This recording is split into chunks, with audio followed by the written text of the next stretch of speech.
मुझे क्षमा करो।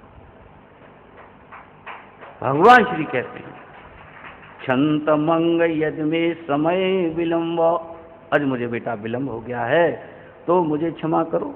यदि मेरे आने में देर हो गई है तो मुझे क्षमा करो बेटा, क्योंकि मेरे आने में देर हो गई, मुझे बहुत पहले ही आ जाना चाहिए था। अब प्रहलाद खड़े हो गए, प्रेम गदगद वाणी से स्तुति करने लगे। प्रभु, बड़े बड़े ब्रह्मादि देवताओं ने एकाग्र मन से धारा प्रवाह वाणी से आपकी स्तुति की। उनकी स्तुति में बड़े बड़े अच्छे शब्द थे, फिर भी महाराज आप उनसे संतुष्ट नहीं हुए। मेरी तो जाति भी खराब है महाराज, मेरा कुल भी ऐसा ही है, मैं पढ़ा लिखा भी नहीं हूँ, इसलिए भगवान क्या आप मुझ पर प्रसन्न होंगे? मैं तो ये सोच रहा हूँ महाराज, लेकिन मैं जानता हूँ कि आप धन कुलीनता रूप तप विद्या ओज तेज प्रभाव बल पौरुष बुद्धि और योग से भी संतुष्ट होने वाले नहीं हैं।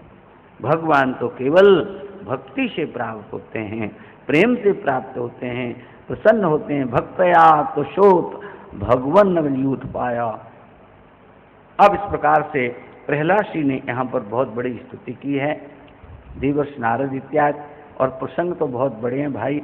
अभी तुमने वामन अवतार भी सुना है, लोगों के होठ बता रहे हैं, कहते हैं वो भले ही न बोलें पर होठों की भाषा भी हम समझते हैं। वो कहते हैं वामन अवतार होना है महाराज। तो प्रेम से बोलो जय जय श्री राधे। नरसिंह भगवान की जय। श्रीमद् भागवत में बहुत कुछ लिखा है।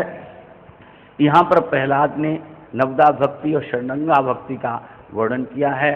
फिर श्री प्रहलाद को नरसिंह भगवान ने अनेक वरदान दिए, आप इतने 1000 वर्ष राज्य करो। प्रहलाद जी ने कहा कि महाराज ये माया मुझे बीच बीच में आकर परेशान करेगी तो मैं क्या। तो भगवान ने कहा कि नहीं, समय समय पर तुम्हारे यहाँ बड़े बड़े संत महापुरुष नारद, सनक सनंद कुमार इत्यादि जैसे आते रहें। तो ये शास्त्र से प्रमाण मिलता है कि वर्तमान जीवन में संत ही हमारा आधार अवलंब है, ज्ञान के, भक्ति के, सतमार्ग के। वही हमारे प्रेरित करते हैं हमको, वही हमारे प्रणेता हैं। ऐसा इस भागवत में वर्णन। अंत में श्री परीक्षित महाराज ने एक बड़ा अच्छा प्रश्न किया सुखदेव भगवान से कि महाराज जब मैंने ये सुनता हूँ कथाओं में कि परम प्रभु, इसमें देखो गज और ग्राहका भी इसमें बाद में आया कि गज ग्राहका भी भगवान ने किस प्रकार से उनका उद्धार किया। ये कथा भी आप भागवत में पढ़ लेना, अब मैं कहूँगा तो बड़ा लंबा समय होगा। और उसके बाद सागर मंथन की कथा भी आती है जिसमें 14 रत्नों का उत्पन्न हुआ। ये बड़ा सुंदर मंथन है और इसमें भगवान की जो झांकी का वर्णन किया गया सुखदेव भगवान ने, वो तो बड़ा ही अच्छा लगता है। सर्वत्र भगवान का यहाँ दर्शन होता है। मंदराचल में भी भगवान का ही अंश है, बासुकी नाग में भी भगवान हैं, दैत्य और दानवों में भी भगवान हैं, और पीठ नीचे जो कछुआ बनकर भगवान अपनी पीठ पर मंदराचल को टिकाए हुए हैं वो भी भगवान ही हैं, और ऊपर से जो भगवान पर्वत को साधे हुए हैं उनमें भी भगवान ही हैं। सर्वत्र जिधर देखता हूँ उधर तू ही तू है, सर्वत्र परमात्मा का दर्शन होता है। इन कथाओं के माध्यम से यही समझ में आता है कि सर्वत्र ईश्वर है और सब में ईश्वर है। तो इस प्रकार से श्री परीक्षित महाराज ने प्रश्न किया कि महाराज मैंने कथाओं में सुना है एक भिगवन एक छोटा सा रूप बना करके और भीख मांगने के समान हमने सुना है भगवान अपना वामन रूप बनाकर राजा बलि के यहाँ मांगने गए थे। महाराज ये तो बड़ी मुझे विचित्र कथा लगती है, और भगवान ऐसा करे भिखारी बन करके जावे छोटा रूप बना करके, बड़ी कर। राम किंकर जी परम विद्वान हुए मानस के, और उनके प्रवचन आप सुनते हैं बहुत अच्छा। मैंने एक जगह उनका जब उस चरित्र को पढ़ा सुना तो उन्हें बहुत अच्छी बात कही है। उन्होंने सबसे सुंदर बात ये कही कि जो किसी को कुछ चीज़ देता है, मान लीजिए हम किसी को कोई चीज़ देते हैं तो लगता है वो मन में सोचता है मैं बहुत बड़ा हूँ। अगर किसी आप मांगने वाले को कुछ चीज़ देते हैं तो देने वाला कभी कभी मन में सोचता है मैं बहुत बड़ा हूँ, और लेने वाला सोचता लेने वाले को छोटा। पर कहते वामन अवतार में भगवान ने ये किया कि बोले ओ लेने वाला छोटा नहीं होता, वामन रूप बना लिया, उन्होंने विक्रम स्वरूप धारण कर लिया। और तब राजा बलि को लगा कर देने वाला मैं छोटा हूं, देने वाला मैं छोटा हूं, लेने वाला छोटा नहीं होता। ये वामन अवतार से भगवान ने सिद्ध किया। तो इस प्रकार से कहते हैं कि वामन भगवान क्यों ऐसा करके गए, तो कहते हैं श्री परीक्षित महाराज को सुखदेव भगवान ने ये सारी कथा बताई। जब इंद्र का राज दैत्यों के पास पहुंच गया, तब उनकी माता अदिति अपने पति कश्यप महाराज के पास गई। देखो, जब दैत्य परेशान होते हैं तब उनकी पत्नी कश्यप के पास जाती, और जब देवता परेशान होते हैं तब अदिति माता कश्यप अपने पति के पास। अब पति बेचारा क्या करे, दोनों तरफ फंसा हुआ है कि नहीं। ऐसी दुविधा में आप बताओ, एक पत्नी इधर खींचती है, एक पत्नी इधर खींचती है, इसका मतलब है एक ही पत्नी ठीक रहती है। प्रेम से बोलो जय श्री कृष्ण, बोलो जय जय श्री राधे श्याम। तो अदिति ने कहा कि मेरे पुत्र भटक रहे हैं महाराज, और आजकल दैत्य जो हैं आनंद ले रहे हैं, बलि का जो शासन चल रहा है मेरे। तो कश्यप ने कहा कि मैं भी तुमको एक व्रत बता देता हूँ। तो कहती है पयो व्रत बताया, जो फाल्गुन के महीने में होता है, 12 दिन का होता है पयो व्रत, और इसके माध्यम से तुम्हारे घर में बहुत सुंदर पुत्र होगा। इस प्रकार से, तो इस प्रकार से पयो व्रत जब उनकी माता ने किया तो वहाँ पर वामन भगवान का प्राकट्य हुआ। बड़ी लंबी कथा है, आप सब जानते हैं। श्री वामन भगवान वहाँ से बलि जहाँ यज्ञ कर रहे थे, वहाँ पर वामन भगवान अपना वामन स्वरूप बना करके, छोटे से भगवान वामन अंगुल के थे, पर वो भगवान थे, परम तेजस्वी थे, परम तेजवान थे, ब्रह्म थे। जहाँ यज्ञ भूमि में, जहाँ पर बलि महाराज संकल्प लेने के लिए बैठे हुए थे और दान देने के लिए बैठे हुए थे, जो कोई भी आता था, जो मांगता था, उसको बलि महाराज देते थे। और जब जहाँ पर यज्ञ भूमि बहुत बड़ा क्षेत्र घेरा गया था, जहाँ यज्ञ मंडप वेदी बनाई गई थी, वहाँ बलि महाराज बैठे। जब वामन भगवान को आता देखा, तो जब बलि महाराज की, देखो भगवान जिसको आकर्षित करना चाहते हैं तो क्यों नहीं उसकी दृष्टि जाएगी। वामन भगवान बलि को ठगने अथवा उसे दर्शन देने जा रहे हैं, और वो चाहते हैं कि बलि की दृष्टि मेरी ओर हो, तो बलि अवश्य देखेगा। तो बलि की नजर जब उधर गई तो उन्हें लगा कि पृथ्वी पर कोई सूर्य जो भगवान है शायद पृथ्वी पर उतर आए, इतना तेज सर्वत्र फैला हुआ। वामन भगवान जब चलकर आए, उनके तेज को, स्वरूप को देख करके बलि उठकर खड़ा हो गया। महाराज दंडवत की इसको, बड़ा प्रसन्न हुआ, आनंदित हुआ। बड़ी उनकी षडोपचार से पूजा की गई, बिठाया गया। नन्हा स्वरूप तो था ही, और अच्छे लगते थे वामन भगवान, बढ़िया लगते थे। तो उसको बड़ा लाड़ और प्यार वामन भगवान पर आ रहा था। बिठाया, बातचीत की, और कहा कि महाराज मैं यज्ञ करने जा रहा हूँ, महाराज आपकी जो इच्छा हो आप मुझसे मांग लीजिए। अनेक प्रश्न इसमें किए हैं बलि ने कि महाराज आप जैसा आप चाहो मैं आपकी शादी करवा सकता हूँ, भले ही आपका वामन स्वरूप है, आप जैसी कन्या में ढूंढ लूँगा और आप जैसी कन्या से उसका विवाह कर दूँगा। आपको कोई और घर की चिंता चलाने की हो, बोलिए वामन भगवान की जय। तो इस प्रकार से वामन भगवान का यहाँ पर अवतरण हो गया। वामन भगवान आ गए भाई, वाह,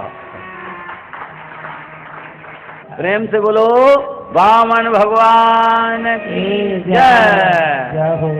तो इस प्रकार से बलि महाराज का और भगवान वामन का संवाद हुआ।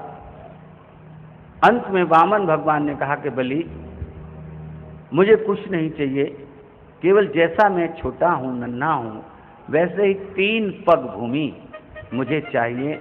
और आप सबको ये कथा मालूम है। और बलि ने कहा कि प्रभु आप छोटे हैं, आपकी विचारधारा भी वैसी छोटी है, अरे आप इतने छोटे से हैं, 3 पग भूमि में तो आपका गुजारा कैसे होगा। लेकिन उसके बाद भगवान ने कहा, बल ने कहा कि ब्राह्मण को संतोषी होना चाहिए, जितनी उसे आवश्यकता है उतना ही उसे लेना चाहिए, उससे ज़्यादा नहीं लेना चाहिए। तो बलि को और अच्छा लगा, कहा ये तो बड़े प्रबुद्ध ब्राह्मण हैं, बड़े संतोषी हैं, ये संतोषी मन के हैं। अंत में जब वो कहते हैं, वो संकल्प के लिए जो उसके पास वो झाड़ी रखी हुई थी। और तो कथा में तो नहीं है, पर हमारे बहुत से कथाकार ऐसे कहते हैं। उनके गुरु शुक्राचार्य जी महाराज भी वहाँ पर विराजमान थे, और उन्होंने अपनी दृष्टि से जब विचार किया तो बोले ये तो भगवान विष्णु ही हैं और मेरे शिष्य बलि को ये ठगने आए हैं। तब शुक्राचार्य ने बलि को संकेत किया, जय जय श्री राधे श्याम। इस प्रकार से बलि महाराज ने कहा कि ठीक है। जब वो संकल्प करने लगा तो कहते हैं कि शुक्राचार्य को ये लगा कि सारे हमारे शिष्य का दाज धन ये सब वैभव हम कर लेंगे, तो कहते हैं संकल्प ही हमारा बलि न करे। तो कहते हैं उस झाड़ी की टोंटी में शुक्राचार्य जी सूक्ष्म रूप से बैठ गए। जब देखा कि वो जल नीचे गिर ही नहीं रहा है तो वामन भगवान ने कहा, अरे हरि इधर लाओ, ये व्रत मुझे दो, इसमें कोई चीज अटक गई है। वो जानते थे इसमें शुक्राचार्य। तो लोग कहते हैं, ऐसा भागवतकार कहते हैं, भागवत में ये प्रसंग नहीं है, लेकिन वो कुशा जो वहाँ पर रखा हुआ था, एक कुशा को लेकर के वो वामन भगवान ने उसकी झाड़ी में ऐसे डाला। कहते हैं शुक्राचार्य बेचारे की एक आंख छुट्टी। भगवान ने कहा कि तुम दो आंख से देखते हो इसलिए दुविधा पैदा होती है, अब तुम एक आंख से विश्व को देखा करो। एक आंख से देखना चाहिए तो तुम्हें क्षमता आ जाएगी। एक ज्ञान भगवान कहते हैं शुक्राचार्य जी एक आंख से देखा।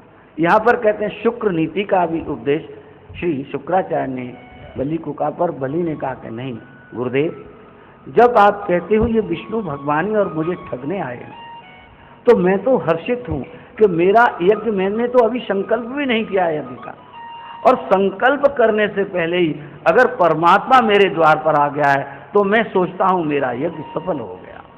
यज्ञ की यही सफलता है कि भगवान का दर्शन होना, परमात्मा का दर्शन होना। और भगवान अगर मेरे द्वार पर विष्णु भगवान आ गए तो मैं अवश्य ही, अगर मैं नहीं दूंगा तो भी ये ले लेंगे। इसलिए भलाई इसी में है कि मैं संकल्प करके इनको सारा सब कुछ देता। और बलि ने संकल्प किया गुरु की याद। आप गोस्वामी तुलसीदास ने बहुत अच्छा पद इस बारे में लिखा।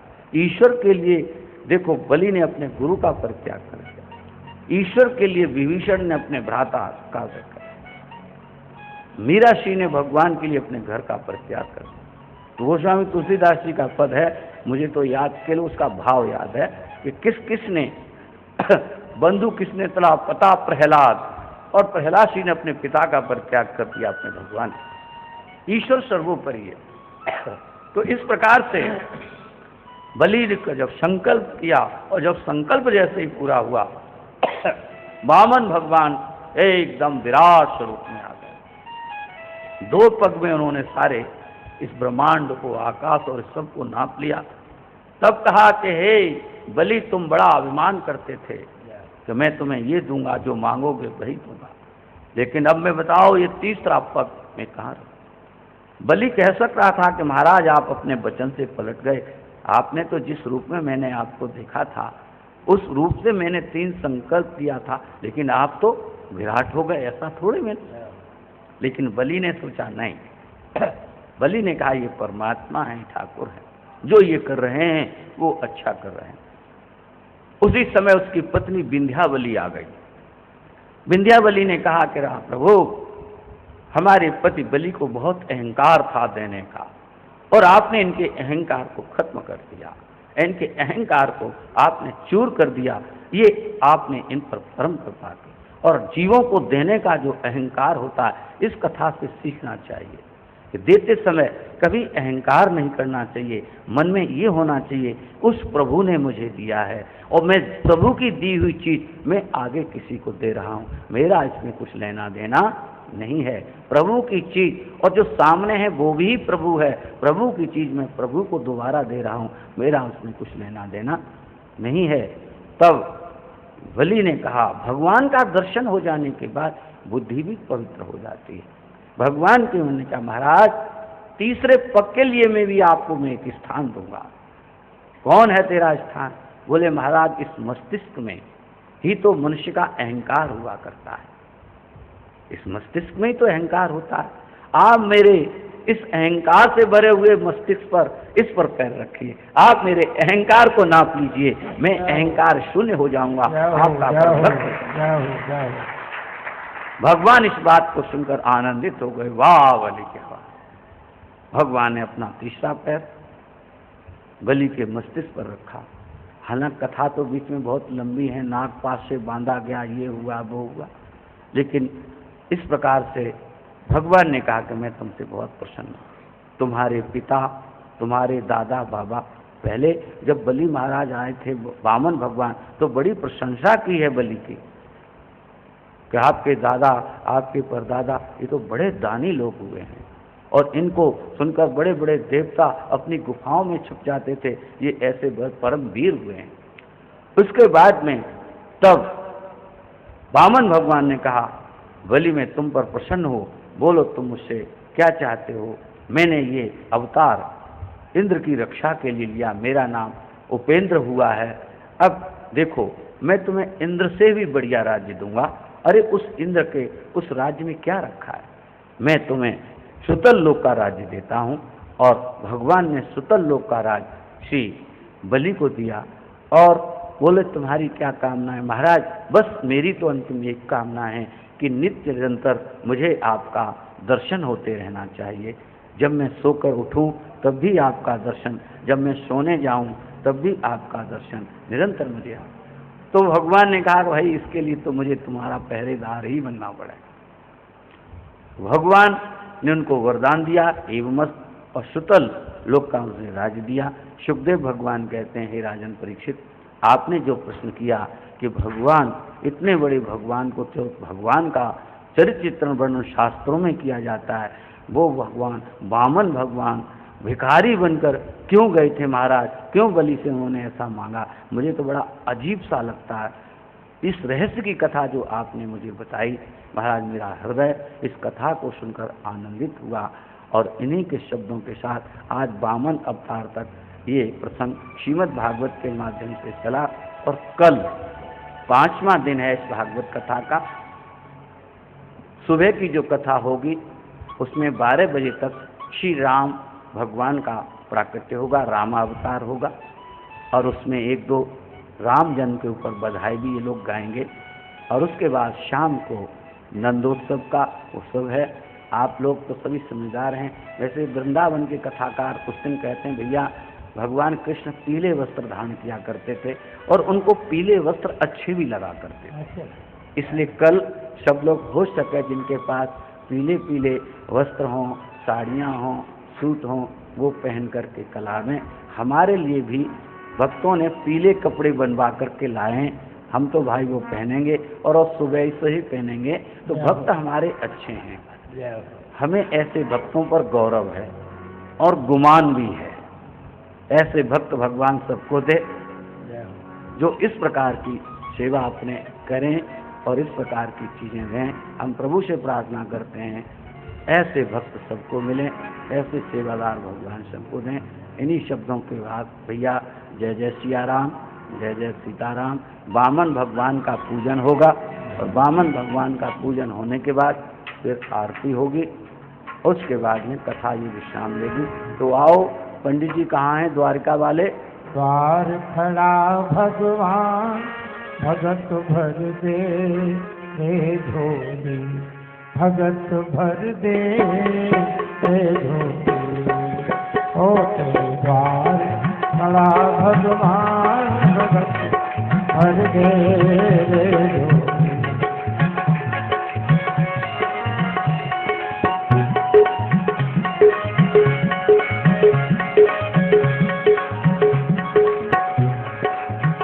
ओ तेरा होगा बड़ा एहसान, तेरा होगा बड़ा एहसान कि जुग जुग तेरी रहेगी शान। भगत भर दे भगत भर दे। जय हो।